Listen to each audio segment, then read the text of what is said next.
මෙහිම බනහද්දී පින්පව් හොඳ නරක ගැන කතා කරද්දී හිතට වද දෙන්න තැන් එනවා.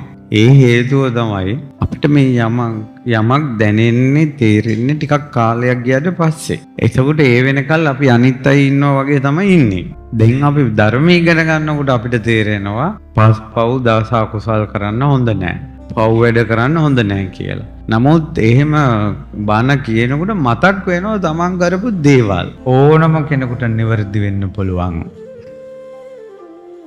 ඕනම කෙනෙකුට නිවැරදි වෙන්න පුළුවන්. ඕනම වැරද්දක් හදා ගන්න පුළුවන්.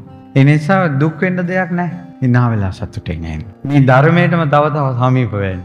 තව එක එක ක්‍රම ධර්මයෙන් ඔයාලට අහන්න ලැබෙයි. ඔයාලගේ ඔළුවේ බර නිදහස් වෙයි.